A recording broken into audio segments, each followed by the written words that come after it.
ETF index mutual funds నేర్చుకుని stock మార్కెట్లో రాణించాలనుకుంటున్నారా? వెంటనే ఈ నెంబర్కి కాల్ చేయండి. నమస్తే. సుమన్ టీవీ సగర్వంగా నిర్మిస్తున్నటువంటి కార్యక్రమం పద్మవ్యూహం.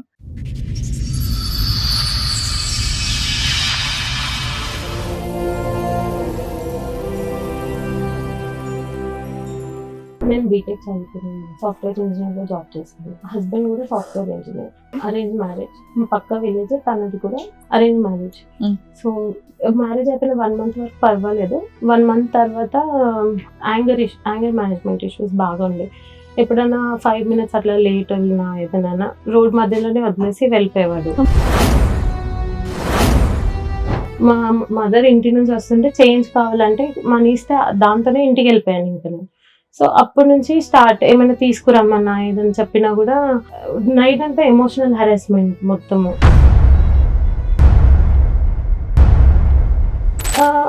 తను ఏంటి అంటే మొత్తం నేను సాలరీ వెళ్ళిపోవాలి. ఏదైనా నాకు అవసరం ఉంటే 10-20 రూపీస్ అయినా సరే అవి నేను నీకు ఇచ్చేస్తాను, నువ్వు మాత్రం మొత్తం నీ సాలరీ అంతా నాకు క్రెడిట్ చేసేయాలి. ఇంకా బాబుతోని ఒక 15-16 lakhs వరకు నాతో మనీ తీసుకొని అపార్ట్మెంట్ లో ఫ్లాట్ కొన్నాడు. ఎవరి పేరు మీద కొన్నారు? అది ఆయన తన పేరు మీదే కొన్నారు. మనీ మాత్రం నా దగ్గర నుంచి తీసుకొని వెళ్ళారు.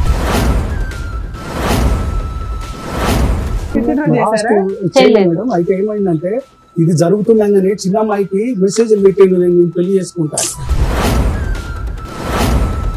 50 మంది పెద్ద మనుషులు పిలిచి వాళ్ళే తీసుకుపోయి మాట్లాడేది. అలా ఒప్పందం ఏంటంటే నువ్వు కేసు తీసేయాలి అంటే నేను 6 నెలలు చూసినాక తీసేస్తుంది అని అమ్మాయి అన్నది. ఆ 10 రోజులు కానీ ఎప్పుడైతే అట్లా కాదు, నేను చెప్పింది ఇది, నువ్వు అట్లా దిగమంటావు అంటే అప్పుడు విశ్వరూపం చూపించింది. కొట్టేసి బాబు నూపేసి దెబ్బతలు. బాబుని చూస్తే భయం వేస్తుంది మేడం.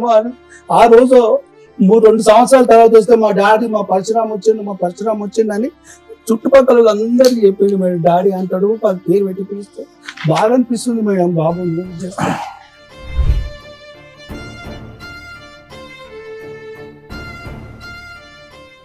సార్, మేడం సంధ్య గారు ఆవిడ సమస్య చెప్పుకోవడానికి ఎక్కడి వరకు వచ్చారు, ఆవిడ సమస్య ఏంటో అడిగి తెలుసు. ఓకే సంధ్య గారు రండి.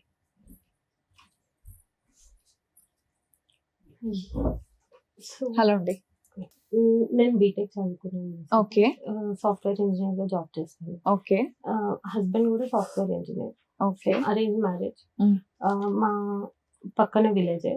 ఎక్కడండి మీరు? ఎక్కడి నుంచి వస్తున్నారు? వరంగల్. వరంగల్ నుంచి వస్తున్నారు.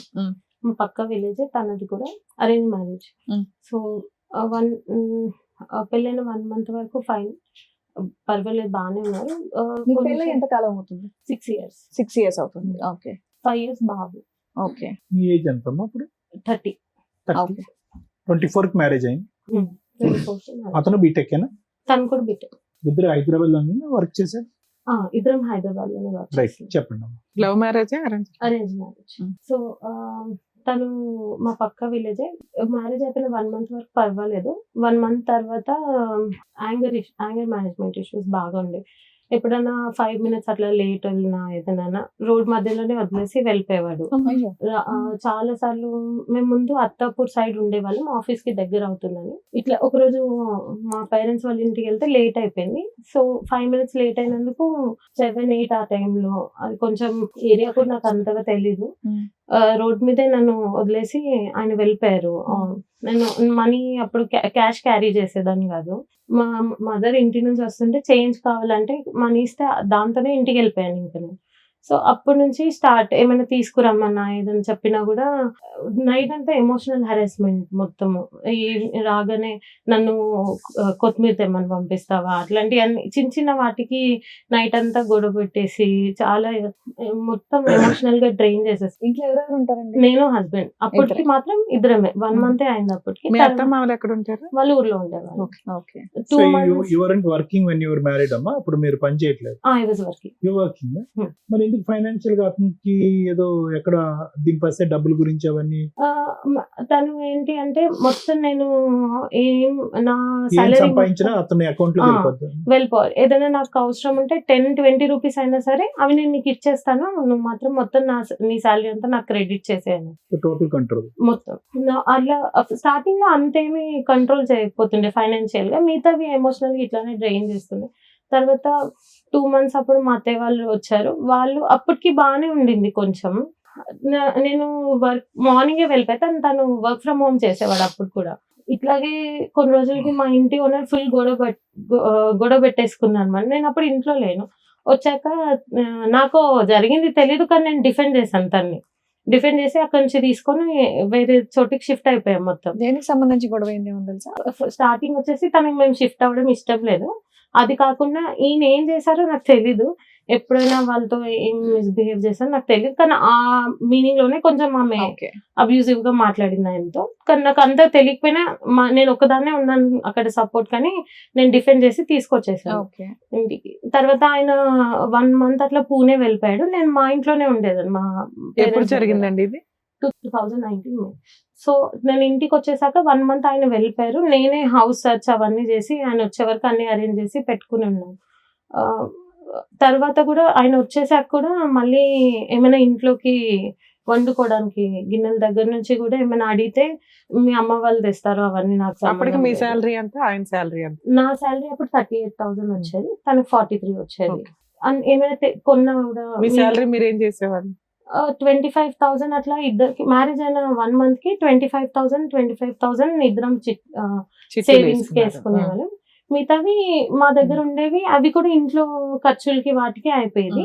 తను ఏం చెప్పాడంటే వాళ్ళ సిస్టర్ కి 3 lakhs అట్లా పెళ్లి అప్పుడు ఒప్పుకున్నాము, అవి చేయాలంటే టైం పడుతుంది, నీ శాలరీ ఇంట్లోకి వాడేసుకుంటే నేను ఇక్కడ సేవ్ చేసుకుంటాను మా చెల్లికి అంటే ఓకే అట్లా కూడా పర్వాలేదు ఫైన్ అనేసి వదిలేదు. తర్వాత తను ఊరికే ఇట్లాగే హరాస్ చేసి, నేను ఎప్పుడు మా వాళ్ళకి చెప్పలేదు. నేను ఎల్డర్ డాటర్ మా ఇంట్లో, ఎంతమంది? చెల్లెలు ఇంకా ఇద్దరు ఉన్నారు. సో నేను ఎప్పుడు చెప్పలేదు వాళ్ళకి అప్పటి వరకు. కానీ రోజు ఇట్లా మెంటల్ టార్చర్ ఎక్కువైపోయింది నైట్ టైం. నేను అప్పుడు షిఫ్ట్స్ ఉండేవి, 9కి వచ్చేదాన్ని. 9-10 అవ్వగానే ఇంక ఇదే టార్చర్, 12 వరకు అట్లా పడుకోకుండా. ఒక రోజు మా ఫాదర్కి ఫ్రూట్స్ తేలేదు అనేసి మా ఫాదర్కి కాల్ చేసి 12-1 టైంలో వాళ్ళకి కాల్ చేసి మీ ఇంటికి వెళ్ళిపోయి ఇప్పుడే అనేసి అట్లా హరాస్ చేసి. గొడవలు ఏంటమ్మా, కరేపాకు తేలేదు, కొత్తిమీర తేలేదు, ఫ్రూట్స్ తేలేదు, ఇంతే. అక్కడి నుంచి స్టార్ట్ అయింది. మెల్లిమెల్లిగా అది మొత్తం ఫైనాన్సెస్ కంట్రోల్ చేయాలి నేను అనేసి అక్కడికి వచ్చింది. ప్రెగ్నెన్సీ నేను చెప్పిన మాటే వినాలి, అమ్మాయిలకి ఇండిపెండెన్స్ ఉండకు అంటే తను ఆలోచించకూడదు, తన ఒపీనియన్ చెప్పొద్దు, ఎందులో ఉండకూడదు. అసలు నా ఒపీనియన్ కూడా అడగరు. హెల్త్ ఇష్యూస్, ప్రెగ్నెన్సీ టైంలో హెల్త్ ఇష్యూస్ ఉండి నన్ను ట్రావెల్ చేయొద్దని చెప్పారనమాట. కానీ ప్రెగ్నెన్సీ ఎప్పుడు వచ్చింది మీకు? 2020లో వచ్చింది. 2020లో వచ్చింది. ట్రావెల్ చేయొద్దు అని చెప్పారు ఆ టైంలో. చెయ్యొద్దు అన్నా కూడా లేదు మా ఊర్లోనే జరగాలి, అలా అయితేనే మా చుట్టుపక్కల ఎక్కడికి వెళ్తారమ్మా ఇంట్లో కూర్చోక. కానీ నేను రాలేను, నాకు బ్యాక్ పెయిన్ అంటే నేను పడుకోబెట్టుకున్నా కార్లో తీసుకొని వెళ్తాను, కానీ నువ్వు ఇక్కడ ఉండకూడదు, నేను చెప్పిన దగ్గర చేస్తే మా చుట్టాలందరికీ రావడానికి వీలు ఉంటుంది అంటే నేను ఒప్పుకోలేదు అసలు. నాకు అప్పటికి క్యాబ్ మాన్పించేసి నేను మెట్రోలో వెళ్ళేదాన్ని ఆఫీస్కి. సో నేను రాలేను అన్న కూడా ఆ రోజు గొడవపడి ఫోన్ పగలగొట్టేసి మొత్తము నన్ను పైన ఈ లాడర్ లాగా ఒక స్టెప్స్ ఉంది అవి ఎక్కించేసాడు మొత్తం పైకి 4th floor లో. స్పైరల్ లాడర్ నార్మల్ గానే కళ్ళు తిరుగుతాయి కొంచెం. అది ఎక్కుతున్నప్పుడు ఇంకా నాకు మొత్తము డ్రౌజింగ్ అనిపించింది అది ఎక్కువగానే. తర్వాత ఇట్లా చేస్తున్నారా అని అప్పుడు చెప్పాను వాళ్ళకి, కానీ అప్పటికి కూడా లేదు కొంచెం అడ్జస్ట్ అయిపోవాలి అన్నట్టుగా చెప్పే పంపించేశారు మా పేరెంట్స్, మా తాతయ్య వాళ్ళు. తర్వాత దీవాళి బాబు పుట్టే టైంలో కూడా నా ఫోన్ తన దగ్గర ఉండే, తనది పాడైపోయింది కదా నాది ఇచ్చాను. రోజు అసలు ఫోన్ తనతోనే ఉండేది, గూగుల్ పే, ఫోన్ పే అన్ని పాస్వర్డ్స్ తెలుసు, అన్ని తెలుసు. స్క్రీన్ షాట్స్ తీసుకొని తనకి వాట్సాప్ చేసుకుంటాడు. తన ఫోన్ వర్కింగ్ లో లేదు కానీ వాట్సాప్ చేసుకునేవాడు ఫోన్ కి. బేబీ కొంచెం ముందే మీకు డెలివరీ చేసేస్తాము, బేబీ గ్రో అవ్వట్లేదు అనేసి అంటే ఓకే. నాకేమో ఆ టెన్షన్‌లో ఉండేది. తనేమో నాకు కొత్త ఫోన్ కొనించు, నాకు ఫోన్ ప్రాబ్లమ్ అవుతది. నువ్వు అక్కడ హాస్పిటల్‌లో ఉంటే అనేసి అంటే ఫోన్ ఆర్డర్ పెట్టేసి నేను వెళ్ళిపోయాను. బెడ్ మీద నాకు ఇట్లా ఆపరేట్ మేడం అంత అయిపోయింది. డీటెయిల్ గా కాదు, పిల్లాడు పుట్టాడు, పిల్లోడు రెస్పాన్సిబిలిటీస్ ఎలా తీసుకున్నాడు, మీకు ఓవరాల్ గొడవకి రీజన్స్ ఏంటి, డే టు డే జరిగింది అవసరంలా, అసలు ఓవరాల్ ఏ విషయం మీద, ఫైనాన్షియల్ విషయం మీద గొడవలు జరిగాయి, ఎప్పటిదాకా కలుస్తున్నారు మీరు? బాబు పుట్టాక 5 months వరకు కలిసి ఉన్నాము. 2020 లోనే చెప్పేస్తున్నావు, 21 నుంచి విడిపోయారా? 5 years అవుతుందా మీరు సెపరేట్ అయిపోయి? మధ్య మధ్యలో ఆన్ అండ్ ఆఫ్ వస్తారు. ఒక 1 month 2 months ఉంటారు. తర్వాత గొడవ పడి కొట్టి మనీ నాకు ఈ ఇవ్వట్లేదు. 5 years లో ఎన్ని సార్లు వచ్చాడు? 3 times. ఓకే, లాస్ట్ గా వచ్చి వెళ్ళిపోయింది ఎప్పుడు? 9-10 months బ్యాక్ ఫిబ్రవరి టైంలో. స్టార్టింగ్ లో ఉన్న డిఫరెన్స్ ఆఫ్ ఒపీనియన్స్ తర్వాత కాన్ఫ్లిక్ట్స్ ఒకటేనమ్మా, లేదంటే అంటే ఫైనాన్షియల్ ఇండిపెండెన్స్ లేకపోవటం, చిన్నవాడి దగ్గర గొడవ పెట్టుకోవటం, నీ డబ్బులన్నీ నాకు కావాలంటాం, ఇంతవరకేనా మీ గొడవలు? ఇంకేమైనా ఉన్నాయా? ఇంకా పేరెంట్స్ దగ్గర నుంచి తీసుకురమ్మని హెరాస్ చేసేవాళ్ళు. Okay, అది కూడా Financial- డబ్బులే. కొంచెం ఆయనకి ఏమైనా అక్రమ సంబంధాలు ఉన్నాయా? మీ మీద అలాంటివి ఏమైనా ఏమన్నా క్యారెక్టర్ వేరే? ఆ క్యారెక్టర్ అసాసినేషన్ చేయడు కానీ బాడీ షేమింగ్ చేస్తారు బాగా. ఇట్లా స్టౌట్ ఉంటావు నువ్వు అట్లా అనేసి. సో ఈ కారణాల వల్లే మీరు 5 years బట్టి, ఆల్మోస్ట్ 5 years బట్టి విడిపోయారు. మధ్య మధ్యలో ఏదో అడపదడప ఒక వారాలు అంతేనా? డౌట్ ఏంటంటే క్యారెక్టర్ పరంగా అట్లా కాదు, క్యారెక్టర్ అసాసినేషన్ కాకుండా తనకి ఫైనాన్షియల్ డౌట్స్ అన్నమాట. మా పేరెంట్స్ కి ఇచ్చేస్తాను, మా ఇచ్చేవారా మీరు? సిస్టర్స్ కి ఇచ్చారు. నేను ఎప్పుడు ఎప్పుడు ఇవ్వలేదు. ఇవ్వలేదు? స్టార్టింగ్ లో మా పెళ్ళైన కొత్తలో మా సిస్టర్ నేనే, తను బయట సీట్ వస్తే నేనే ఎంకరేజ్ చేస్తే నేను పంపించాను. సో దానికోసం ఒక 1 month స్పెండ్ చేశాను కానీ దాని తర్వాత నేను ఎప్పుడు ఇవ్వలేదు. ప్రెగ్నెన్సీ టైంలో మీ వాట్సాప్ లో అదే మీ ఫోటోస్ స్క్రీన్ షాట్స్ తీసుకోవటం అవన్నీ ఏంటమ్మా దీని గురించి? దీని గురించి observing the communication with your అన్ని. ఫ్యామిలీ, మీ వాళ్ళ కమ్యూనికేషన్ అనేది అబ్జర్వ్ చేస్తారు. అవి గూగుల్ పే బ్యాలెన్స్ Right. అవన్నీ స్క్రీన్ అయ్యో. షాట్స్ తీసుకొని పంపించుకోవడం. రైట్. ఆపరేట్ అయిపోయినా కూడా అన్ని ప్రతి ఒక్కటి నేనే పెట్టాలి. Right. అక్కడ నుంచి ఏమీ నాకు హెల్ప్ ఉండదు. అప్పటి నుంచి ఇప్పటి వరకు ఆయన ఏమి ఇవ్వలేదా? ఇవ్వలేదు. ఆయన జాబ్ కంటిన్యూ చేస్తున్నారా? 5 years లో తను మా బాబుని చూసింది ఓన్లీ బర్త్డే రోజు వస్తాడు, కేక్ కట్ చేపిస్తాడు, ఫొటోస్ దిగుతాడు, వెళ్ళిపోతాడు అంతే. ఎక్కడ ఉంటాడు ఆయన? ఆయన ఉప్పల్ సైడ్ పీజీలో ఉంటున్నాడు. పీజీ అనేసి అంటున్నారు కానీ యాక్చువల్లీ వాళ్ళ ఫ్రెండ్స్ చెప్పింది ఏంటంటే అపార్ట్మెంట్ లో ఉంటున్నాడు, okay. Flat but is living separately. అంటే ఒక్కడే ఉంటాడమ్మా? ఒక్కడే ఉంటున్నాడు అని చెప్పారు వాళ్ళు. మీకేమైనా డౌట్స్ ఉన్నాయా ఆయన మీద? నేను చూసాను యాక్చువల్లీ రీసెంట్ గా వచ్చినప్పుడు మాతో పాటు ఉన్నప్పుడు 9-10 months బ్యాక్ ఇట్లా తనకి బాగా ఫీవర్ అట్లా ఉంటే నేను మెడిసిన్స్ ఆర్డర్ చేస్తున్నప్పుడు చూసాను అనమాట. He ordered something. అప్పుడు అవన్నీ ఎందుకంటే నా ఫ్రెండ్ కోసం అట్లా ఇట్లా చెప్పిండు. కానీ నాకు అప్పుడు పర్లేదు తనకి సిక్కున్నాడు అనేసి నేను ఏం అడగలేదు. తర్వాత నాకు ఎప్పుడు డౌట్ వచ్చింది, తను కావాలని గొడవ పెట్టుకొని వెళ్ళిపోయాడు మా దగ్గర నుంచి. మళ్ళీ వెళ్ళిపోయిన తర్వాత వాళ్ళ ఫ్రెండ్ కి కాల్ చేస్తే బ్లాక్, ఎవ్వరు కాల్ లిఫ్ట్ చేయరు వాళ్ళ మీ డౌట్ ఫ్రెండ్స్. ఏంటి? అదే సీయింగ్ అదర్ ఉమెన్ అనేది మీ డౌట్. కానీ ఎవరో చెప్పగలరమ్మా? ఎవరన్నా ఎవరు అని నేను స్పెసిఫిక్ గా చెప్పలేను. కానీ నేను అయితే అపార్ట్మెంట్ పీజీలో కాకుండా అపార్ట్మెంట్ లో ఉంటాం ఒకటి, అపోలో ఫార్మసీ ఏదో ఫార్మసీ నుంచి మందులతో పాటు అవి కూడా తీసుకుంటాం ఒకటి, ఇంకేమన్నా మీ దగ్గర డౌట్? అతను మేము ఉన్నప్పుడు కూడా మాతో ఎక్కువ స్పెండ్ చేయడు, బాబుతో గానీ నాతో గానీ. తను ఫోన్ సో మీ దగ్గర అంటే డైరెక్ట్ ఎవిడెన్స్ అయితే ఏం లేదు. బట్ అది మీకు ఒక సస్పిషన్. ఇది కాకుండా ఇంకా బాబుతోని ఒక 15-16 lakhs వరకు నాతో మనీ తీసుకొని అపార్ట్మెంట్ లో ఫ్లాట్ కొన్నాడు. అది వాళ్ళ ఫాదర్ ఆయన వాళ్ళు యూజ్ చేసుకోవడం కానీ ఎప్పుడు నేను గానీ బాబు గానీ వెళ్ళడం అవి ఏమి లేదు. ఎవరి పేరు మీద కొన్నారు అది? ఆయన తన పేరు మీదే కొన్నారు. మనీ మాత్రం నా దగ్గర నుంచి తీసుకొని వెళ్ళారు. ట్రాన్సాక్షన్ ఏమైనా నడిచిందా? ఆన్లైన్ చిట్స్ మేము పే చేసినాము, వాళ్ళ దగ్గర నుంచి తీసుకొని వెళ్ళిపోయారు అనమాట. నేను పే చేసినవి కూడా తనే తీసుకొని. మీరెందుకు ఊరుకున్నారు? ఆ టైంలో మంచిగానే ఉంది కొంచెము. అంటే ఆ టైంలో మా మామయ్య వల్గర్ లాంగ్వేజ్ యూజ్ చేసి కొట్టడానికి వచ్చినప్పుడు ఈయనే సపోర్ట్ చేసి పంపించారు నన్ను. మీ ఫాదర్ వస్తారంటే. అమ్మ నువ్వు ఉన్నంత కాలం చిట్టీలు వేసి 25,000 అనుకుని మీరు 25,000 కట్టింది ఏదైతే ఉందో, ఆల్రెడీ డే 1 నుంచి మీకు ఫైనాన్షియల్ గొడవలే ఎన్ని మాట్లాడుకున్నా కూడా. అట్లాంటప్పుడు 15 lakhs చిట్టి ఆయన తీసుకొని వెళ్ళిపోతుంటే ఈయన బాగున్నాడు కదా నువ్వు ఎట్లా నమ్ముతావు? డే 1 నుంచి గొడవలు జరుగుతున్నాయిగా. ఈ డబ్బుల కోసం బాగున్నాడు ఈ 4 రోజులు. నెక్స్ట్ మీకు ఆల్రెడీ ఏ రోజు కూడా ఈ 5 years లో 3 times వచ్చి 3 months ఉన్నాడు. అయినా మీరు ఎందుకు ఎంటర్టైన్ చేస్తున్నారు అతను? నేను మనీ పంపించకపోతే మా ఫాదర్ కి వాళ్ళకి కాల్ చేసి హరాస్ చేయడం, నేను సూసైడ్ చేసుకుంటాను, నాకు మెంటల్ ప్రెషర్ ఎక్కువ అయిపోతుంది అలా చెప్తే నువ్వెందుకు నమ్ముతావు, ఎందుకు అంటావు? కదా ఈ 5 years లో ఎంత మొత్తం పంపించారమ్మా అతనికి టోటల్ గా? చిట్టీల డబ్బు ఎంత? అదో 15 లక్షలు. అది 15 అది lakhs. కాకుండా కాకుండా వాళ్ళ ఫాదర్ వాళ్ళ టర్మ్ ఇన్సూరెన్స్ దగ్గర నుంచి ఓలా ఊబర్ అన్ని ఇంట్లో సామాన్ దగ్గర నుంచి అన్ని నేనే చూసుకునేదాన్ని. ఇంట్లో అవన్నీ మనిషి లేడు, కాపురం లేదు, అదే ఏమీ లేదు, పైగా బిడ్డకు ఒక నీకు తండ్రి రూపాయి లేడు. ఇవ్వాల్సింది పోయి ఎదురు అన్ని లాక్కుంటుంటే ఎందుకు ఫండ్ చేస్తున్నావు అంటే ఎప్పటికైనా అతని మనసు కరుగుతుందనా? Actually Huh? దాని తర్వాత ఇంట్లో మా మమ్మీ వాళ్ళు అవన్నీ గిన్నెలు, నేను వాషింగ్ మిషన్ అవన్నీ తీసుకొని వెళ్ళిపోయాడు మాకు చెప్పకుండా.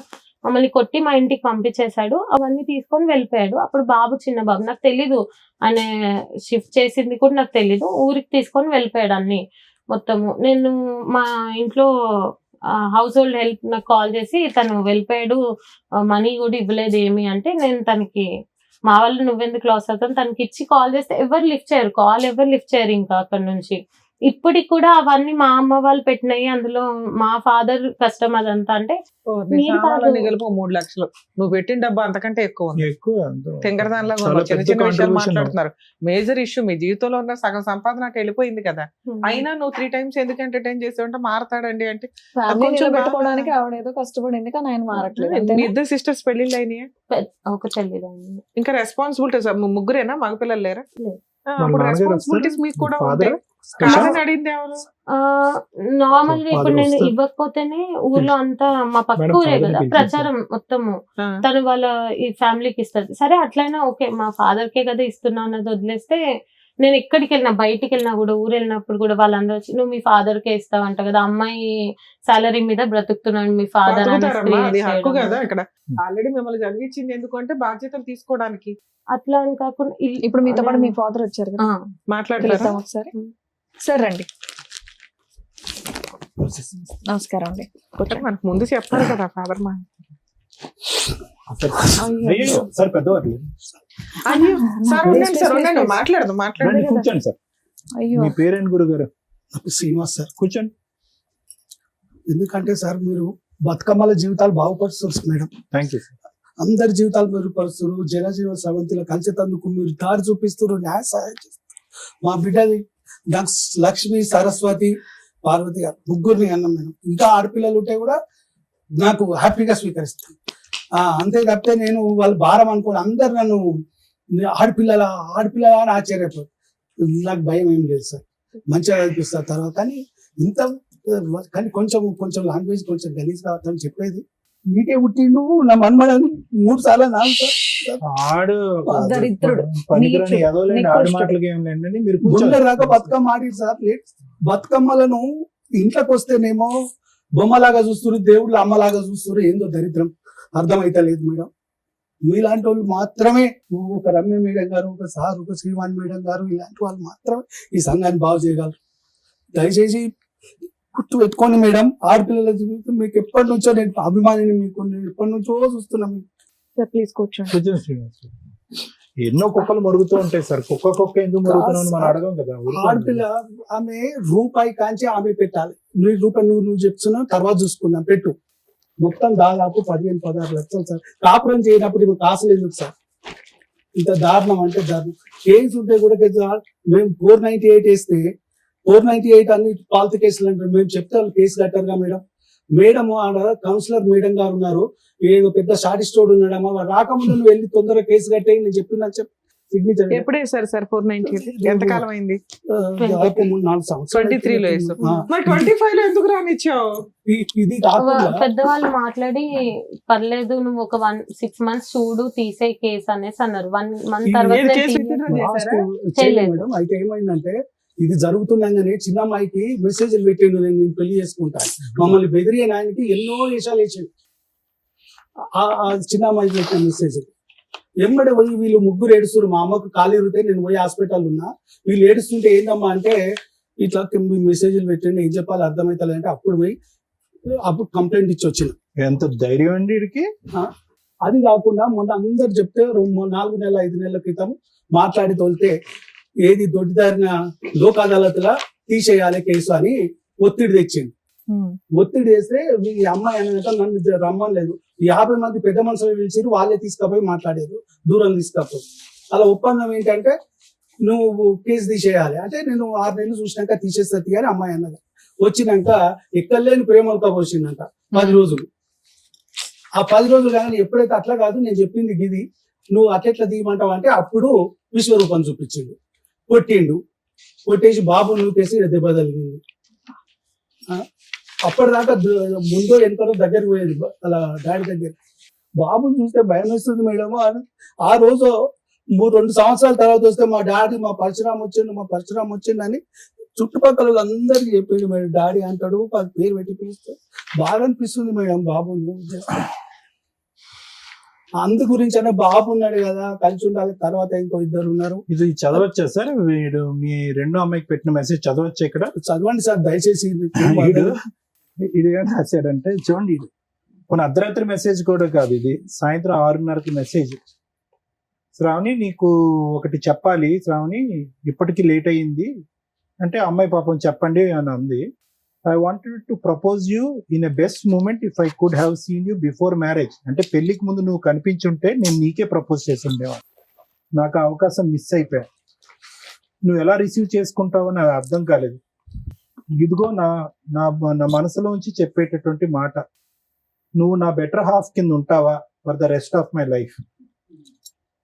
Don't I deserve A true caring sweet person like you. నీలాంటి అద్భుతమైన మనిషి నా జీవితంలో ఉంటావు అన్నది నాకు కావాలి. నువ్వు ఉండటానికి నువ్వు రెడీయా. అందునుంచి నేను ఇది ఎక్స్ప్రెస్ చేస్తున్నాను. ఇది ఏమన్నా ఒపీనియన్ ఉంటే కనుక వెంటనే నాకు తెలియపరచు. ఏందమ్మా ఇడు దమ్ము, ఇడు ధైర్యం, ఇడు. తర్వాత ఈ అమ్మాయి ఎంత తెలివిగా పెట్టిందంటే message, you know I talk respectfully to people. అప్పటికి గౌరవించే మాట్లాడుతుంది, ఇంటెన్షనలీ ఆర్ అన్ఇంటెన్షనలీ, తెలిసి తెలియకుండానే. మా నాన్నగారు నన్ను పెంచినటువంటి విధానం బట్టి ఈ మాత్రం మర్యాద అన్న ఇచ్చి నేను నీతో మాట్లాడుతున్నాను అని చెప్పి అక్కడితో అమ్మాయి మెసేజ్ కట్ చేసింది.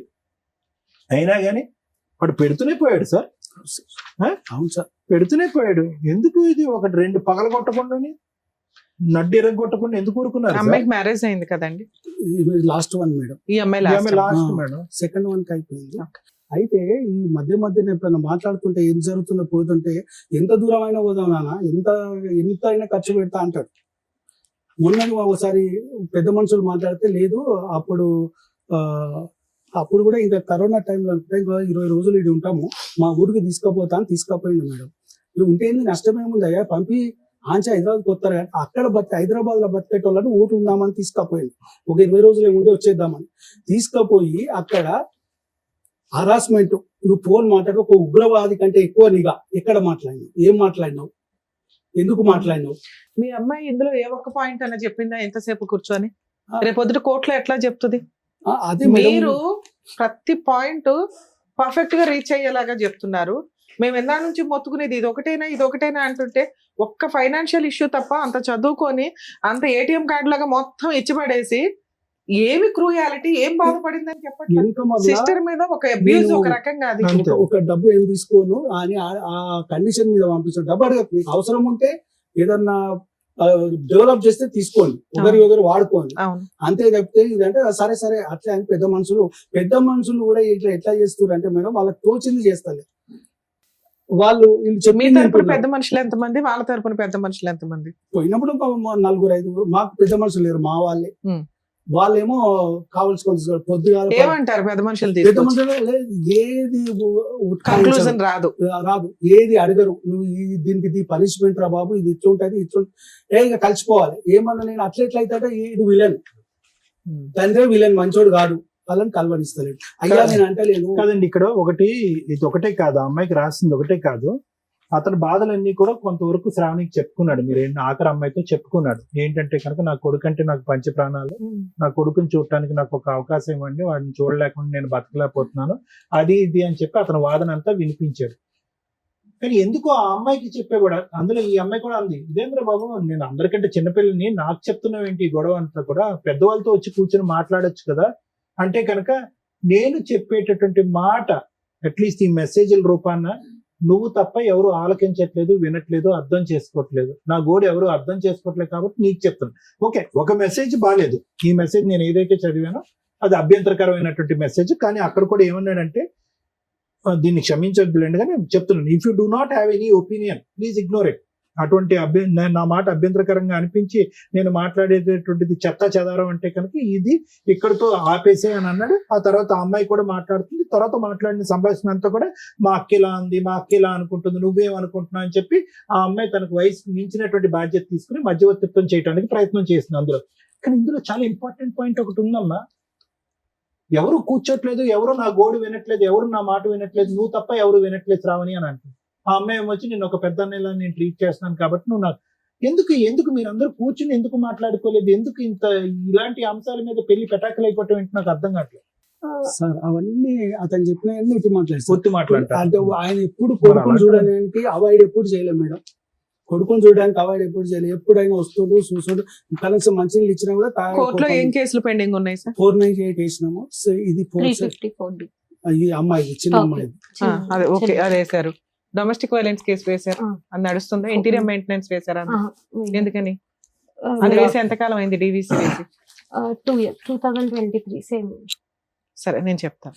మేడం ఇంకొకటి నంబర్ బ్లాక్ ఆ ఊరికి తీసుకుపోయి night లా చంపే నేను ప్రయత్నం చేసింది ఒక్కసారి మేడం. నేను అవి చిన్న కొట్టి చిన్న నన్ను నిర్వీర్యాల పంపించాక ఆడియో ఒక్కలు మాట. ఉన్నది మేడం. ఆమె కొడుతుంటే ఒక సార్ మీకు కోర్టులో కేసులు నడుస్తున్నాయి, పెద్ద మనుషులు పంచాయతీలు నడుస్తున్నాయి, కొంచెం వెల్ సెటిల్డ్ ఫ్యామిలీ, అడ్వకేట్స్ ని పెట్టుకోగలిగారు, కెపాసిటీ ఉంది. ఇక్కడ ఏమి ఎక్స్పెక్ట్ చేసి వచ్చారు? అదే మేడం ఒకటి ఆ కాపురం చేస్తలేడు. ఇప్పుడు ఆమె ఇల్లు కట్టుకుంది మేడం, దాదాపు 1.5 లోన్ తీసుకుంది.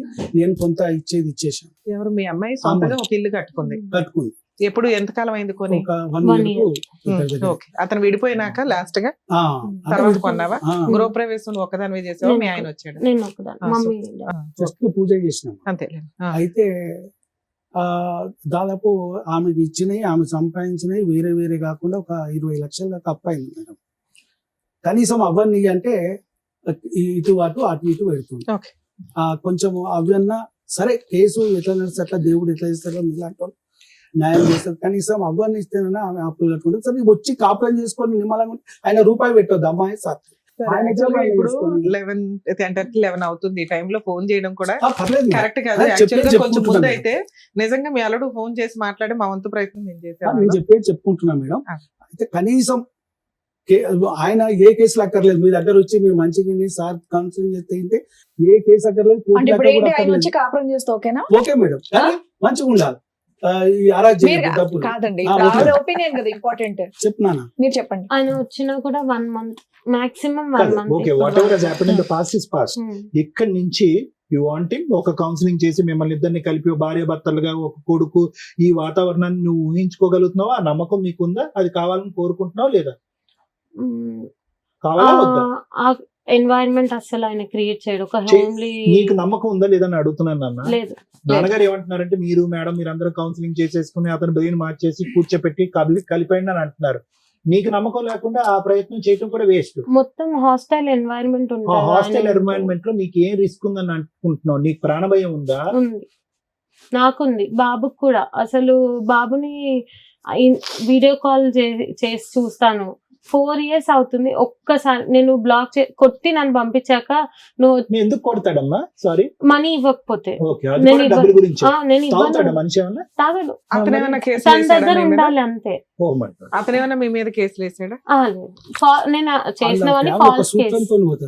కాదు. ఇప్పుడు ఒకటి గురువు గారు, మీరు పెద్ద మనసుతో ఒక ఆడపిల్ల జీవితం, మీ కొంత కూతురు పరువు గురించి అవనియండి, కాపురం కాపాడాలి, కుటుంబం నిలవాలి అనే ప్రయత్నంతో మీరు ఇక్కడ కూర్చోండి. కానీ అటువైపు మీ ఉన్న బిడ్డ ఈ రోజు మీరు ఇందాక అన్నారు, నా బిడ్డను నా గుండెల్లో పెట్టుకుని సాక్కుంటాను, నాకేం లేదన్నారు. అటువంటి బిడ్డ ఈ రోజు ప్రాణభయంతో అక్కడ అంటుంది. ప్రాణభయం అని చెప్పినా కూడా మీరు కౌన్సిలింగ్ చేసేసేయండి, ఏదో విధంగా కలిపేయండి అంటే కనుక మళ్ళీ మీరు ఇందాక నిలబడి మాట్లాడిన మాటలకు వెనక్కి తీసుకోవాల్సి వస్తుంది. ఎందుకంటే మొన్నటి వరకు ఆమె ఇష్టంతోనే 3-4 నెలల క్రితము ఆమె ఇష్టంతోనే తీసుకొచ్చి మాట్లాడిపించి కూర్చున్నబెట్టి మాట్లాడిపించింది. అప్పటిదాకా ఆమె దగ్గర వ్యతిరేక భావం లేకుండా ఇప్పుడు వస్తుంది. ఈ 1 month నాకు అయినంత వరకు నేను ట్రై చేశాను చాలా, బాబు కోసము. బాబు ఎప్పుడు స్పీకింగ్ నాన్న, నీ పేరెంట్ బంగారు? శృతి.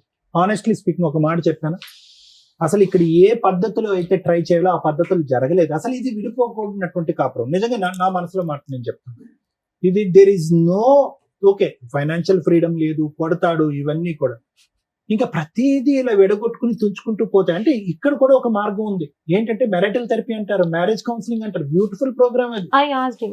ఎంత బ్యూటిఫుల్ ప్రోగ్రామ్ అంటే అది.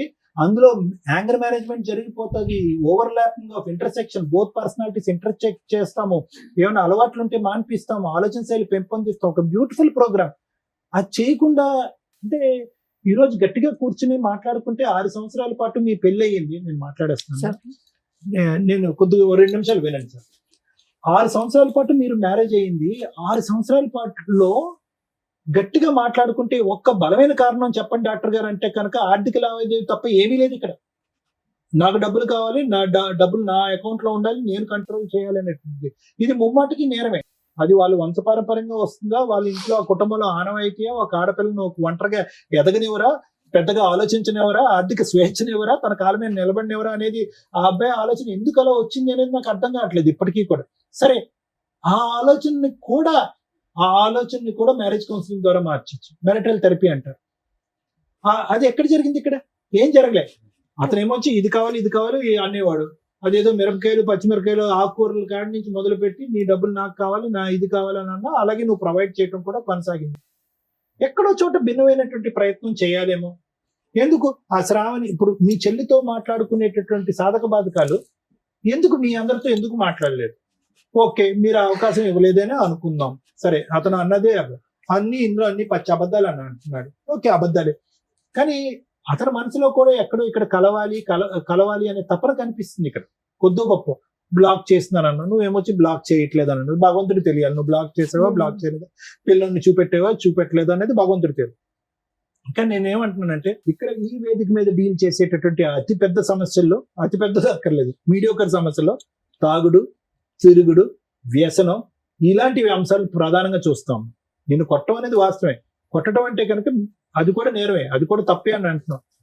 కానీ ఇది ఇంకో మార్గంలో, ఇంకో పద్ధతిలోకి వెళ్ళి కుటుంబ సభ్యుల్ని దూరం పెట్టి ఒక న్యూట్రల్ అట్మాస్ఫియర్ లో తీసుకొచ్చి మాట్లాడుకుంటే కనుక ఇది రిజాల్వ్ అయిపోయింది. ఎందుకు నేను ఈ మాట అంటున్నానంటే, ఈ రోజు క్లియర్ కట్ సార్ 6 సంవత్సరాల పాటు వెయిట్ చేశాను సార్, లేదంటే 5 సంవత్సరాల పాటు వెయిట్ చేశాను, లేదా 4 సంవత్సరాల పాటు వెయిట్, మనిషిని మార్చుకోవాలని ప్రయత్నం చేశాను.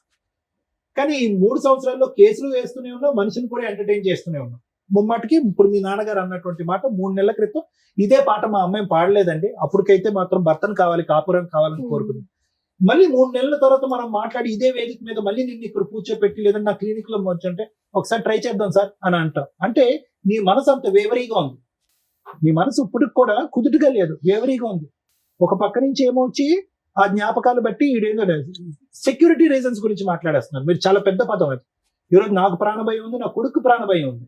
ఇక్కడ ప్రాణభయం కలిగేటటువంటి అంశాలు ఏం జరిగినాయి ఇక్కడ అనేది పెద్ద మాట. అతను ఒక సభ్య సమాజంలో ఉండి ఒక సాఫ్ట్వేర్ జాబ్ చేసుకుంటున్నాడు, ఒక ఆఫీస్ లో ఉన్నాడు. తాగుడు, తిరుగుడు, పిచ్చి వేషాలు అయితే లేవు మనకు తెలిసినంత వరకు. ఏదో ఆర్డర్ పెట్టాడు, అవేవో రకరకాల అంశాలు, ఏమైనా కక్కుతు పడి ఉంటాడు, అది పక్కన పెట్టాడు. ఆ స్థాయి అంశాలు లేకుండా నీ ఇమాజినేషన్ ఏకంగా ప్రాణభయం అనే దాని వరకు వెళ్ళిపోతుంది. ఒక 2-3 నెలల తర్వాత అమ్మ చూద్దాం, అమ్మ ఇదమ్మా అదమ్మా అని చెప్తే మళ్ళీ కరిగిపోయి ఇంకో అవకాశం ఇస్తున్నాం, మళ్ళీ ఇంట్లో కూర్చోబెట్టుకుంటున్నాం, మళ్ళీ మీ ఇద్దరు కాపురం కొనసాగిస్తున్నాం. ఫస్ట్ నీకు క్లారిటీ లేదు అంటే కనుక దాని అర్థం ఏంటంటే ఎక్కడో లింక్ మిస్ అయింది, ఎక్కడో చేయవలసినటువంటి ప్రయత్నం మీ ఇద్దరిని ఒక న్యూట్రల్ అట్మాస్ఫియర్ న్యూట్రల్ అట్మాస్ఫియర్ అంటే వాళ్ళు పంచాయతీ లేదు, వీళ్ళు పంచాయతీ లేదు, వాళ్ళు గొడవ లేదు, వీళ్ళు గొడవ లేదు, ఒక న్యూట్రల్ పర్సన్, ఇందులో ఎక్స్పర్ట్ అయినటువంటి వ్యక్తి. ఏంటి నాయన నీ బాధ ఏంటి తల్లి నీ బాధ ఏంటి, ఆ సబ్జెక్ట్ వదిలేసి మిగతా అంశాల్లో మీ ఇద్దరు కలిసి ప్రయాణం చేయడానికి మీరు రెడీగా ఉన్నారా అనేటటువంటి అద్భుతం సృష్టించేటటువంటిది మ్యారేజ్ కౌన్సిలింగ్. ఆ సక్సెస్ ఎంత అవుతుంది, ఫెయిలియర్ ఎంత అవుతుంది అనేటటువంటిది పక్కన పెట్టండి. కానీ అదొకటి మిస్ అయిందని నాకు అనిపిస్తుంది. అయితే ఈ రోజు కూడా నువ్వు ఆఫర్ ఇచ్చావమ్మా, మ్యారేజ్ కౌన్సిలింగ్ ఆఫర్ ఇస్తే అతను నో చెప్పాడా? పెద్దవాళ్ళు ఇచ్చారా? వాళ్ళు ఇవ్వలేదు. నేనే మెసేజ్ పెట్టాను నేను నార్మల్ గా, అట్లా కాదు సార్ట్ చేసుకుందాం, మనమే వెళ్దాం అనేసి చెప్పిండు. చెప్తే ముందు మాట్లాడక ముందే చెప్పాను అది ఫస్ట్. అది చేసి చెప్పిన తర్వాతే నేను రాను ఎక్కడికి, అవసరం లేదు, వదిలేసే అనేసి మాట్లాడారు.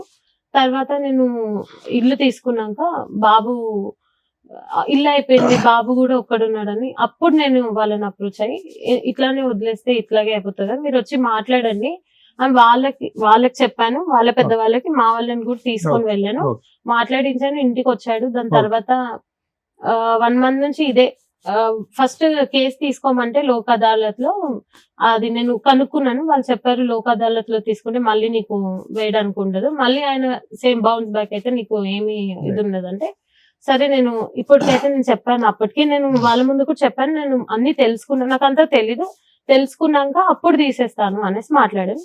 సేమ్ అదే మ్యాటర్ చెప్తే కరెక్ట్ గా 7 days మాతో మంచిగా ఉన్నాడు. దాని తర్వాత మళ్ళీ సిమిలర్ మళ్ళీ అదే ప్యాటర్న్ చూపెట్టారు. మళ్ళీ అదే. నేను చెప్పేది ఏంటంటేనమ్మా, ఎక్కడో చోట ఇంత ప్రయాణం జరిగిన తర్వాత మీరు కలిసి ప్రయాణం చేసినటువంటిది ఆవగింజ అంత దూరం అయింది ఇంత, ఓకే, బట్ స్టిల్ అంత గ్యాప్ వచ్చినా కూడా నువ్వు అతన్ని మధ్య మధ్యలో ఎంటర్టైన్ చేస్తున్నావు అంటే ఎక్కడో అతనిలో ఉండేటటువంటి ఒక గుడ్ క్వాలిటీని కనిపించుంటది. డెఫినెట్లీ ఏదో గుడ్ క్వాలిటీ కనిపించుంటది. ఈ ఫైనాన్షియల్ అనేటటువంటి ఆస్పెక్ట్ భార్యాభర్తలు కలిసి ప్రయాణం చేసేటటువంటి రకరకాల ఇష్యూస్ లో financial aspect is 1/5 of the thing. మిగతాది శారీరక కలయిక ఉంటుంది, ఇమోషనల్ కలయిక ఉంటుంది, పిల్లల యొక్క బాధ్యత ఉంటుంది, ఉద్యోగాలు రకరకాలు ఉంటాయి. మిగతా ఏరియాస్ లో అతనికి మార్కులు ఉన్నాయిగా, ఓకే, ఈ ఏరియాలో అయితే లేదు. మిగతా ఏరియాస్ లో కొంతైనా మార్కులు ఇవ్వటం వల్లే కదా నువ్వు 3 సార్లు ఎంటర్టైన్ చేసావు కేసులు పెట్టిన తర్వాత కూడా. So what I'm saying is, అటువంటి అంశాన్ని తట్టి లేపేటటువంటి కార్యక్రమం మ్యారేజ్ కౌన్సిలింగ్. నేనేమంటున్నానంటే యూజువల్ గా మ్యారేజ్ కౌన్సిల్ భార్య భర్తకి, భర్త భార్యకి ప్రపోజ్ చేయకూడదు, వర్కౌట్ అవ్వదు. నేను పిచ్చోడు అని చెప్పా డాక్టర్ దగ్గర తీసుకెళ్తున్నాను అని కూడా అంటారు. అదేంటి మనలో రిజాల్వ్ చేసుకునేది మూడో మనిషి ఎందుకు? నా భార్యగా నేను చెప్తున్నాను కాబట్టి నువ్వు వినాలి, వాడెవడో కూర్చొని మన ఇద్దరి మధ్యన పంచాయతీ ఏంటి, ఈ లెక్క వెళ్ళిపోతుంది. మ్యారేజ్ కౌన్సిలింగ్ అనేది ఎక్కడ ప్రపోజ్ చేయాలంటే తెలియనటువంటి ప్రేక్షకులకి పెద్దలు కూర్చుంటారు చూడండి పంచాయతీ, ఏమయ్యా మీ అమ్మాయిని నువ్వు సపోర్ట్ చేస్తున్నావు, నా అబ్బాయిని నేను సపోర్ట్ చేస్తున్నావు, ఇది ఎక్కడ లెక్క తేరదు. ఒక కాగితం మీద 4 ముక్కలు రాసుకుంటాం, అది 3 రోజులు ముచ్చటే అవుతుంది, తర్వాత చించి పడేస్తారు, వర్కౌట్ అవ్వదు. కాబట్టి మేము వెనక్కి తప్పుకుంటాం, మీరు వెనక్కి తప్పుకుందాం, పిల్లలిద్దరిని కూడా మన మ్యారేజ్ కౌన్సిలింగ్ డిసైడ్ చేద్దాం, మీకు నచ్చినటువంటి వ్యక్తి అయినా సరే, మాకు నచ్చినటువంటి వ్యక్తి అయినా సరే, అతన్ని డిసైడ్ చేసుకుని అతని దగ్గరికి వెళ్దాం అని చెప్పుకునేటటువంటిది వర్కౌట్ అవుతుంది. సో ఇప్పటికీ కూడా నా ఉద్దేశం చెప్తున్నాను, మనస్ఫూర్తిగా నేను చెప్తున్నాను, కొంతవరకు చెడ్డోడే, కానీ దూరం పెట్టుకుని తెగదెంపులు చేసుకుని అంటే కోర్టు కేసులు లావాదేవీలు ఎంతవరకు అయితే నాకు తెలియదమ్మా, అది లాయర్ మేడం చెప్తారు. ఈ కేసు అయితే మాత్రం ఖచ్చితంగా ఒక మీడియేషన్, ఒక నెగోషియేషన్ ద్వారా రెక్టిఫై చేయగలిగేటటువంటి case, professional mediation. We cannot have routine counsellors, ఎందుకంటే యూ 2 are 2 ఎడ్యుకేటెడ్ పీపుల్. మీరిద్దరు సాఫ్ట్వేర్ ఇంజనీర్ల కింద వర్క్ చేస్తున్నారు, సభ్య సమాజంలో గౌరవంగా బతుకుతున్నారు, చక్కటి శాలరీ తీసుకుంటున్నారు, మీకు ఒక కొడుకున్నాడు. కాబట్టి సైంటిఫిక్ పద్ధతిలో ఒక ప్రొఫెషనల్ కౌన్సిలింగ్ చేస్తే కనుక ఖచ్చితంగా మీ ఇద్దరి మధ్యన గ్యాప్ క్లోజ్ అవుతుంది అనే నమ్మకం నాకైతే ఉందమ్మా. లేదు sir my thoughts have gone too far అంటే కనుక అది మీ మానసిక పరిస్థితి అని నేను చెప్తాను. ఎందుకంటే ఈ రోజు ఇలా ఉంటుంది, రేపు పొద్దున్న లేపి అరే నీకు తెలుసా ఇలా చేద్దాం ఒకసారి ట్రై చేయంటే ఓకే సార్ అంటాను, అలా ఉంది నీ పొజిషన్. కాబట్టి నేను ఏమంటున్నానంటే ఫైనల్ గా ఏదైతే ఇప్పుడు నువ్వు అనుకున్నటువంటి భయం, భ్రాంతులు, అమ్మో టెన్షన్లు ఇవన్నీ ఒకసారి పక్కన పెట్టి ఒక ఆఖరి ప్రయత్నంగా అది ట్రై చేద్దాం. వర్కౌట్ అవుతే వెల్ అండ్ గుడ్, వర్కౌట్ అవ్వలేదు అనుకో ఆల్రెడీ నువ్వు తీసుకున్న నిర్ణయం కొద్ది పోస్ట్పోన్మెంట్ అవుతుంది అని. సో ఒక 6 నెలల పాటు ఎవరైనా మంచి కౌన్సిలర్ అమ్మ, ఎవరైనా మంచి మీడియేటర్, మంచి కౌన్సిలర్, ఇలాంటి అంశాలు బాగా తెలిసినటువంటి వ్యక్తి దగ్గర ఒక్కసారి వెళ్ళి ట్రై చేయండి. ఆ ప్రపోజల్ కూడా ఎవరు తీసుకొస్తారంటే నువ్వు తీసుకురావద్దు, పెద్దవాళ్ళు ఎవరైనా తీసుకొస్తే కనుక ఈ గ్యాప్ క్లోజ్ అవుతుంది అనేది నా నమ్మకం. Thank you sir. Thank you madam. ఈరోజు సమాజంలో ఏ పేరెంట్స్ చూసినా ఒకళ్ళు, ఇద్దరు, ముగ్గురు ఆడపిల్లలే ఉంటారు. ఆడపిల్లలు ఉన్న పేరెంట్సే అదృష్టవంతులు అనే సమాజంలో ప్రెసెంట్ మనం. ఆయన ఆ మాటకు 3 ఆడపిల్లలకు ఒక అద్భుతమైన నిర్వచనం చెప్పాడు, లక్ష్మీ, పార్వతి, సరస్వతులు నాకు పుట్టారమ్మా అని. ఎంత హ్యాపీ అనిపించిందంటే, కానీ అలాంటి ఫాదర్కి పడే మాటలు ఏంటంటే ఆ పిల్లల్ని పర్ఫెక్ట్గా చదివిస్తారు, వాళ్ళు జాబులు చేస్తూ లక్షలు సంపాదిస్తూ ఉంటారు. ఒకవేళ వాళ్ళ కాపురాలు నాశనం అయితే డబ్బు కోసం పిల్లల కాపురాలు నాశనం చేసి ఆడపిల్లలు ఇంట్లో పెట్టుకున్నాడు. ఇది చాలా కేసుల్లో మనం వింటూ ఉంటాం. పేరెంట్స్ ఓవర్ ఇన్వాల్వ్మెంట్ వల్ల కాపురాలు నాశనం అయిపోయే స్టేజ్ నుంచి ఫైనాన్షియల్గా ఒక అమ్మాయికి ఫైనాన్షియల్ ఫ్రీడమ్ ఉంటే కాపురాలు నాశనం చేసుకుంటారు అనే స్టేజ్లో ఈ 2 మిక్స్ అయిపోయిన కేసు ఇది. ఒక రకంగా నిజంగా తండ్రి కూతురు కాపురం నాశనం చేశాడా, నిజంగా ఒక స్త్రీ ఫైనాన్షియల్ ఫ్రీడమ్ వల్ల, వ్యక్తిగత స్వేచ్ఛ ఎక్కువగా ఉండడం వల్ల కాపురం నాశనం చేసుకుందా, లేదా భర్త మంచోడు కాదా అనే పాయింట్స్ ఈ కేసులో మాట్లాడుకుంటే తను కాపురం చెయ్యాలా వద్దా అనేది మాట్లాడొచ్చు. ఎప్పుడైనా కాపురం చెయ్యాలి అంటే అది లీగాలిటీ ఎంటర్ అవ్వక ముందే జరగాలి. వన్స్ లీగాలిటీ ఎంటర్ అయిపోయినాక ఆ నిలబడే కాపురాలు చాలా రేర్ ఈ రోజున మాట్లాడితే. 498 2023లో ఫైల్ చేసేసి ఆ తర్వాత జరిగిన మర్డర్ కేసులు, అటెంప్ట్, సెక్సువల్ అబ్యూజ్లు జరిగిన కేసులు రేపటి రోజున ఒక మచ్చ సరస్వతి మీద వేసేశారు.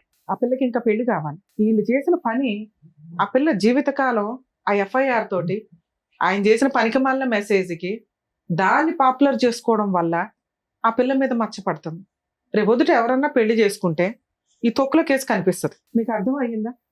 ఆ మెసేజ్ని మీరు ఇలా పెట్టుకొని డెసిషన్ తీసుకోవాల్సింది పోయి లీగల్ గా మనకేదో అద్భుతాలు జరుగుతాయని ఒక తప్పు చేయని పిల్ల క్యారెక్టర్ని, ఎందుకంటే సమాజంలో ముందు ఆడపిల్లనే అంటారు, ఆవిడ తప్పు చేసిందా తప్పు చేయలేదా ఈ పక్కన పెట్టండి. అతను లీగల్ సపోర్ట్ కోసం అయి ఉండొచ్చు. కర్మ ఏంటంటే ఈ కేసులో అతను ఎవరో మాకు తెలియపోయినా మాకున్న సీనియారిటీ మీద అతను కరెక్టే, ఈవిడ కరెక్టే. అర్థమవుతుందా? మరి ఈ కాపురం నిలబడుతుందా నిలబడదా అనే పాయింట్స్ మనం మాట్లాడదాం. అతను కరెక్ట్. ఏ రకంగా కరెక్ట్?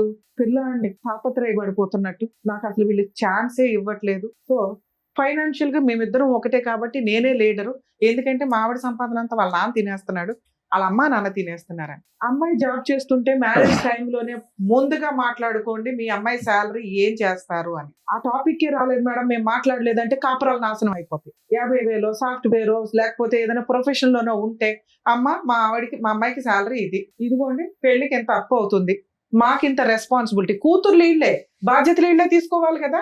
5 ఏళ్ళు తీసుకుంటారా 10 ఏళ్ళు తీసుకుంటారా? జీవిత కాలంలో వీళ్ళ శాలరీలోంచి పేరెంట్స్ కి ఎంత ఇస్తారు? కర్మ ఏంటంటే ఆడపిల్లల దగ్గర బతకడానికి కూడా తల్లిదండ్రులు అసహ్యంగానో లేకపోతే సమాజం ఏమనుకుంటుందో అనే భయంతో బతుకుతారు. అప్పుడు వాళ్ళని పోషించడానికి ఫైనాన్షియల్ సపోర్ట్ చేయాలి. వాళ్ళ దగ్గర ఆస్తులు ఉంటే ఓకే, లేదా ముగ్గురు ఆడపిల్లలు షేర్ చేసుకొని ఫైనాన్షియల్ గా మిమ్మల్ని చూడాలి. అది తప్పు పని కాదండి. ఎవరు మిమ్మల్ని వేలుపెట్టి ఏం చూడరు కూడా. మీ దగ్గర ఉన్నా అలా ఇవ్వడం వాళ్ళకి ఆనందం ఒక రకంగా. అది ముందుగా మాట్లాడుకోండి. ఎందుకంటే హస్బెండ్ వాళ్ళ కట్నాలు తీసుకునేటప్పుడు తక్కువ కట్నం ఏదో అనుకొని అబ్బా అమ్మాయి ఈ రోజు 50 తర్వాత ₹1,00,000 ₹1,00,000 సంపాదిస్తుంది, నెలకు 1,00,000 సంవత్సరానికి 1,00,000 వస్తాయి అనుకుంటే కుదరదు. ఇవి ముందే మాట్లాడుకుంటే ఈ ఫైనాన్షియల్ విషయం మీద గొడవ జరగదు. ఇలా ఫస్ట్ టాపిక్, మేడం మా ఇద్దరికి ఇంత శాలరీ, నాకు 35 ఆయనకు 45, 25 ఇద్దరు పర్సనల్ గా దాచు, సూపర్. మిగతాది ఇద్దరం కలిపి మాట్లాడుకున్నాం, ఇల్లు నడిపిస్తామని. ఈ పెచ్చది ఏం చేసిందంటే ఈ పార్టీకి కూడా ఆళ్ళకే వెళ్లేలాగా చిట్టి మొత్తం ఇచ్చింది. ఈ హస్బెండ్ కి మార్కులు ఎక్కడ పడట్లేదు, ఆయన మాట్లాడిన పాయింట్స్ దగ్గరే మాటలు పడట్లా. ఒకటి, భార్యకి ఎంత ఫైనాన్షియల్ ఫ్రీడమ్ ఇవ్వాలో చూసుకోవాలా. తల్లిదండ్రుల కోసం ప్రాపర్టీ కొని భార్య అప్పటిదాకా సంపాదించిన 15 లక్షలు డిపాజిట్ చేసి తీసేసుకున్నాడు చిట్టీల రూపంలో. అంటే ఫైనాన్షియల్ గా అతను గ్రిప్ తీసుకోవాలనే చూసుకుంటున్నాడు డే 1 నుంచి. అలాంటి వ్యక్తితో ఈవిడ ఎక్కువ కాలం బతికిద్దంటే 10 years తర్వాత మళ్ళీ ఇక్కడే కూర్చుంటుంది. ఎందుకంటే ఇప్పుడు సొసైటీ కోసం పిల్లల కోసం అడ్జస్ట్ అయ్యింది అంటే రేపటి రోజున ఈ ఫైనాన్షియల్ క్రష్ ఏదైతే ఉందో తను భరించలేదు. ఎందుకంటే 2 lakhs అవుతుంది, 3 lakhs అవుతుంది. 2 lakhs ఆయనకి ఇవ్వాలంటే ఇవిడ చేసేది ఏంటి?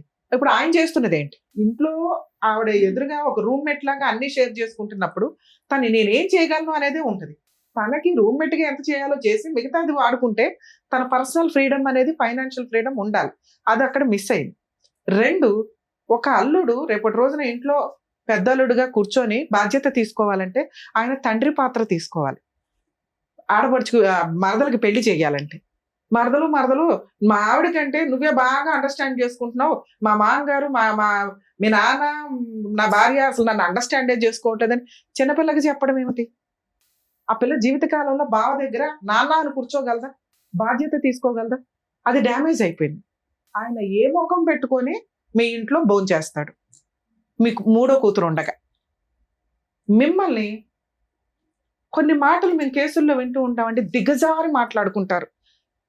30 ఏళ్ళు 40 ఏళ్ళు ఉన్న కొడుకు తల్లి పక్కన పడుకుంటే అది కొడుక్కి 70 ఏళ్ళు వచ్చినా తల్లి పక్కన పడుకుంటే ఆడు కొడుకే, పసిపిల్లోడే.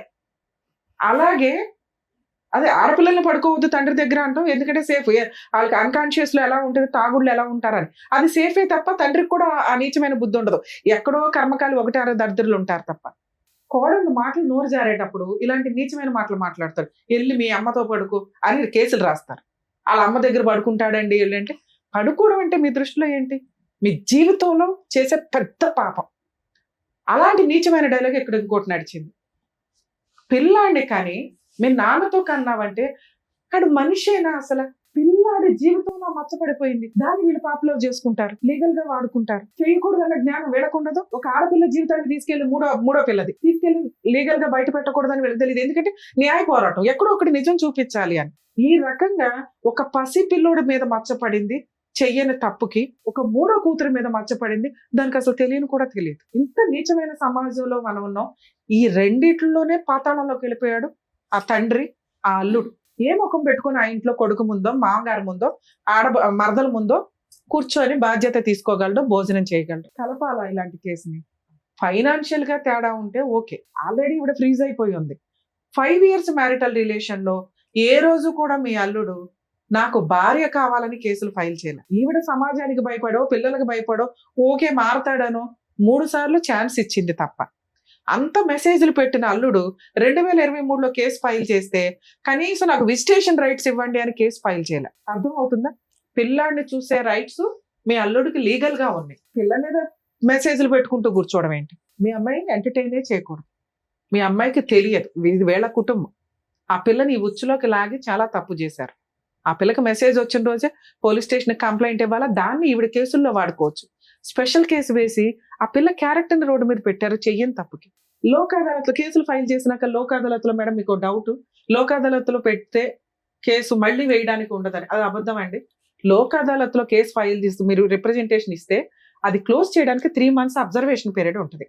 ఈ 3 months లో మనిషి మంచోడా, మారాడా, మారలేదా, 90% ఆ 3 months బాగుంటారు కేసు క్లోజ్ అయ్యేదాకా. వన్స్ కేసు క్లోజ్ అయినాక మళ్ళీ ఏదైనా నీకు హెరాస్మెంట్ వచ్చింది అనుకో, ఆ పాతది ఈ నమ్మక ద్రోహం ప్రెజెంట్ జరిగింది, మళ్ళీ కేసు వేసుకునే రైట్స్ మీకు ఉన్నాయి. ఇది తెలుసుకోండి. కాకపోతే కాపురాలు నిలబెట్టడం కోసమని కౌన్సిలింగ్లు ఇవన్నీ నడుస్తూ ఉంటే అవి ఒకవేళ మీకు నచ్చి ఓకే భర్తతో ఉండాలి అనుకుంటే లోక్ అదాలత్లో మీరు కేసు క్లోజ్ చేసుకున్నా మీకు వచ్చిన లాస్ లేదు, మళ్ళీ కేసు వేసుకునే రైట్స్ ఉన్నాయి. మరి మీకు ఎవరు చెప్పారో నాకు అర్థం కాల. అది లీగల్ గా అబద్ధం. ఆ కేసు వేస్ట్ అయిపోద్దేమో, ఫ్రెష్ కేసు ఇంకొంచెం పాయింట్లతో యాడ్ అవుతుంది కదా. అర్థం అవుతుందా? 2 ఇక ఈ పాయింట్స్ లో మాట్లాడితే ఫైనాన్షియల్ అడ్డంగా ప్రాపర్ ఎవిడెన్స్ ఉంది నీ దగ్గర. మీరు చేయాల్సిన పని ఏంటంటే డొమెస్టిక్ వైలెన్స్ కేసు ఏదైతే వేశారో దాంట్లో ఇంటీరియర్ మెయింటెనెన్స్ పిటిషన్ ఎమర్జెన్సీగా వేయండి. అది పిటిషన్ వేసిన దగ్గర నుంచి క్యాలిక్యులేషన్ మెయింటెనెన్స్ ఆర్డర్ అవుతుంది బాబుకి. మీరు జాబ్ చేస్తున్నారు కాబట్టి మీకు మెయింటెనెన్స్ రాదు, బాబు కోసం మెయింటెనెన్స్ ఫైల్ చేయండి. అది ఎంత అర్జెంటుగా వేయగలిగితే అంత. సార్ మీకు ఇప్పుడు ఒక క్లారిటీ ఉండాలి. డైవర్స్ గురించి నేను ఇక్కడ మాట్లాడట్లేదండి, అతన్ని అలా ఉండనివ్వండి. దయచేసి ఇంటికి ఎంటర్టైన్ చేయొద్దు. ఓ 2 years 3 years లీగల్ గా తిరగనివ్వండి. మ్యూచువల్ డైవర్స్ కి వస్తాడా, కాంపెన్సేషన్ మొత్తం రూపాయితో సహా DVC యాక్ట్ ద్వారా వసూలు చేసుకునే రైట్స్ నీకున్నాయి. మ్యూచువల్ గా వస్తే పిల్లోడికి ఏమి ఇస్తాడో నీవేంటి, ఇవి మాట్లాడుకుని మ్యూచువల్ కి వెళ్ళండి. లేదు నా భార్య కావాలి అంటే దానికోసం ఆయన ఏం ప్రయత్నాలు చేశాడు, ఈ పాప ప్రక్షాళన ఎలా చేసుకున్నాడు, కొంచెం టైం ఇద్దాం. నిజంగా భార్య కావాలి అంటే ముందు మామగారి కాళ్ళు పట్టుకోవాలా, ఎందుకంటే నీచమైన మాటలు మాట్లాడేస్తావు. మరదల కాళ్ళు పట్టుకోవాలా, దారుణమైన మెసేజ్లు పెట్టావు. అవి 2 చేసిన రోజున ఈ అమ్మాయి కౌన్సిలింగ్ ఇద్దాం. ముందు నమ్మాలి భర్తని. నువ్వు ఆ ముఖం పెట్టుకుని ఆ ఇంట్లో తిరగగలిగితే ఆ అమ్మాయి నమ్మితే సారో మేము కౌన్సిలింగ్ ఇవ్వడానికి 1 second కూడా ఆలోచించాం సార్. ఎందుకంటే మా ఉద్దేశమే కాపురాలు నిలబెట్టడం. లేదా కోర్టుల చుట్టూ సంవత్సరాల తర్వాత తిరగకుండా నాన్న ఇట్లా డెసిషన్ తీసుకోండి, ఇలా వెళ్ళండి, ఇలా చెయ్యండి అని. ఇక్కడ మీకు మేము ఇవ్వగలిగే సజెషన్, ఆ అబ్బాయితో ఇప్పుడే కౌన్సిలింగ్ వద్దు, ఇప్పుడే పంచాయతీ వద్దు, ఇప్పుడే సెటిల్మెంట్ వద్దు. ముందు మీ హక్కులు ఏంటి, మీకున్న పవర్స్ ఏంటో తెలియచేయండి. DVC యాక్ట్ లో ఇప్పుడు నాకు స్టేట్మెంట్ ఇచ్చారు కదా, ఇవన్నీ రూపాయితో సహా వడ్డీ వసూలు చేసుకునే రైట్స్ నీకున్నాయి. ఎరియర్స్ అంటే వీటిలన్నిటిని కూడా మీరు ఇప్పుడు దాకా పెట్టిన మొత్తం కూడా దీనికి తగ్గ పనిష్మెంట్ పడుతుంది. ఇంటీరియర్ మెయింటెనెన్స్ ఎంత అర్జెంటుగా అయితే అంత అర్జెంటుగా వేయండి. ఒక DVC కేసు ఒక 5 కేసులతో సమానం. 100% మీరు గెలిచే కేసు. మీ దగ్గర ఉన్న ఎవిడెన్స్, మీరు క్రూయాలిటీ ప్రూవ్ చేయలేకపోవచ్చు, కానీ 498 కేసులో డౌరీ ప్రూవ్ చేయగలుగుతారు. అడిషనల్ డౌరీ హెరాస్మెంట్ మీకు ఆల్రెడీ ఆ సెక్షన్ ఇంక్లూడ్ అయింది. సెక్సువల్ అబ్యూజ్ ప్రూవ్ చేయగలుగుతారు. వాట్సాప్ ఆ మెసేజ్ ఉంది, దాంట్లో వాడేసుకుంటే సరిపోయిందనా. థర్డ్ పిల్లని మనం రోడ్డు మీద పెట్టామని నా బాధ, కానీ నడవనివ్వండి, ఆల్రెడీ మీరు పెట్టేశారు కదా. వేయడానికి ముందు నాతో మాట్లాడుంటే ఎక్కువ నిలబడతలేరు కదా అందు గురించి. సార్ నిలబడడం కాదు, ఎంత న్యాయమో అంతే. ఆల్రెడీ పిల్ల ఇంకా కాపురం చేస్తే జీవితకాలం అయిపోయేది. 498 ఎందుకు నిలబడాలా? చాలు, ఒక 5 ఏళ్ళు నరకం పడతారు కదా, ఆడికి అది పనిష్మెంట్ చాలు. డొమెస్టిక్ వైలెన్స్ యాక్ట్ ప్రకారం మనకు రావాల్సింది రూపాయితో సహా రావాలి, పిల్లోడికి మెయింటెనెన్స్ రావాలి, కాంపెన్సేషన్ రా, ఇది చాలు. వాళ్ళు ఉరేసేయాలా? ఆయన చంపేస్తానంటాడు, ప్రయత్నాలు చేస్తాడు, కొడతాడు, ఫైనాన్షియల్ గా వాడేసుకుంటాడు కాబట్టి అమ్మాయి వెక్స్ అయిపోయి డమ్ గా కూర్చుంది. ఏం చెప్పాలో అమ్మాయికి అర్థం కావట్లే. అందుకనే టైం తీసుకోండి అని చెప్తాను. 2 years 3 years మనకి ఇప్పుడు డైవర్స్ తో అర్జెన్సీ లేదు. పసిపిల్లోడు ఉన్నాడు, తన ఇల్లు కొనుక్కొని తన కాళ్ళ మీద తను నిలబడుతుంది. ఇక్కడ ఏ మగాడు అవసరం ఆవిడకి లేదు. అవసరం ఉన్న రోజు ఆవిడ కాళ్ళ దగ్గరికి వస్తే ఇందాక నేను చెప్పిన 2 జరిగితే అప్పుడు కౌన్సిలింగ్ కోసం ఆలోచించండి. జరగలేదా ఆ అమ్మాయికి ఓటేయండి. ఆవిడ లైఫ్ ఆవిడ చూసుకోవడం ఆవిడకి తెలుసు. ఇక్కడ మీ మీద మచ్చపడుతుందా, సమాజం ఏమనుకుంటుందని తొక్కుల విషయాలు పక్కన పెట్టండి. ఆ 3వ పిల్లకి ఏ రకంగా గౌరవంగా 2వ అమ్మాయిని పంపించారో అలా పంపించడం మీ బాధ్యత. ఎవరు ఏమనుకుంటున్నారు అనేది పక్కన పెట్టండి సార్. పైన దేవుడు ఉంటారు, చూసుకుంటారు. నీచంగా మాట్లాడిన వాళ్ళ ఆలోచన విధానం రేపు ఉదయం సెకండ్ మ్యారేజ్ చేసుకుని అలాగే దరిద్రంగా ఉంటది, లేదా దానికి తగ్గ ఫలితం పడుతుంది. నాన్న మీరు పర్ఫెక్ట్ గా ఉన్నారు, మీ క్యారెక్టర్ బాగుంది, కానీ ఫస్ట్ లోనే డ్యామేజ్ అయిపోయింది మ్యారిటల్ రిలేషన్. ఆ ఫైనాన్షియల్ నువ్వు పట్టుకుంటే స్ట్రాంగ్ గా పట్టుకోవాలా, లేకపోతే వదిలేస్తే పూర్తిగా వదిలేయాలి. పట్టుకుంటూనే వాళ్ళు లాక్కునేలాగా చేసుకున్నావు. దానివల్ల నీకు ఇక్కడ నెగిటివ్ ఇంపాక్ట్ పడిపోయింది భర్త మీద, కుటుంబం మీద. అతను అట్లాంటోడే. ఆ రోజుల్లోనే ఇందాక సార్ చెప్పినట్టు పర్ఫెక్ట్ కౌన్సిలింగ్ వెళ్ళుంటే మీ మైనస్లు ఈ రోజున మొఖాలు చూసుకోకూడదు అనే స్టేజ్ లో ఉండదు. మీ కుటుంబంలో ఈ రోజు మీ హస్బెండ్ కూర్చొని మాట్లాడే పొజిషన్ కాదు. అర్థమవుతుంది, వాడు జీవితకాలం గిల్టీగానే ఉంటాడు. సో అది వర్కౌట్ అవ్వదు. అది వర్కౌట్ అవ్వాలి అంటే ఇందాక నేను చెప్పిన 2 జరగాలి. ఇలాంటి కేసుల్లో ప్లీజ్ మా రిక్వెస్ట్ అండి, కాపురాలు నిలబెట్టుకోవడానికి ఫ్యామిలీ కౌన్సిలింగ్ కి స్టార్టింగ్ లోనే వెళ్ళండి. మొహమాటమే లేదు. మీకు మీరే కరెక్ట్, అవతల వాళ్ళు కరెక్టే. ఒక్కసారి అవతల వాళ్ళ పాత్రలోకి వెళ్ళి తెలిస్తే కూర్చుంటే మీకు అర్థం అవుతుంది వాళ్ళు ఎంతవరకు కరెక్ట్ అని. అబ్బాయి మన అబ్బాయి, కూతురు మన అమ్మాయి అనుకుంటే ఆటోమేటిక్ గా కోడల వైపు మిస్టేక్స్ ఏంటో అత్తమామలకు అర్థమవుతాయి. మీ కూతురే కష్టపడుతున్నట్టు కాదు, కోడలు కూడా ఇంకోళ్ళకు కూతురే. అలాగే కొడుకు ఎట్లా కష్టపడుతున్నాడో అల్లుడు కూడా అంతే. దయచేసి కాపురాలు నాశనం చేసుకోకుండా ముందుగానే ఫ్యామిలీ కౌన్సిలింగ్కి వెళ్తే 90% కేసులు పర్ఫెక్ట్ గా నిలబడతాయని నా ఉద్దేశం. అందుకే సుప్రీంకోర్టు, జ్యుడిషియరీ కోట్లు ఖర్చు పెట్టి కౌన్సిలింగ్స్, 498లో కౌన్సిలింగ్స్, DVCలో కౌన్సిలింగ్స్, లోక్ అదాలత్లో కౌన్సిలింగ్స్ ఎవరే ఎక్కడ ప్రతి చోట ఇట్లాంటి వాళ్ళు కూర్చొని మాట్లాడాలంటే కుదరదుగా. ప్లీజ్ ఒకవేళ అక్కడ మీకు కుదరకపోతే ఇంకో చోటుకి వెళ్ళి పర్ఫెక్ట్ వ్యక్తుల దగ్గర ఫ్యామిలీ కౌన్సిలింగ్ తీసుకోవడానికి 100% ప్రయత్నించండి. ఎందుకంటే మీకు పుట్టిన పిల్లలు అనాథల్లాగా బతుకుతున్నారు సమాజంలో. ఆ పాపం మీదే. Thank you ma'am. Thank you. All the best ma'am. Thank you. సరే ఇస్తాను, తీసేసుకెళ్తారు.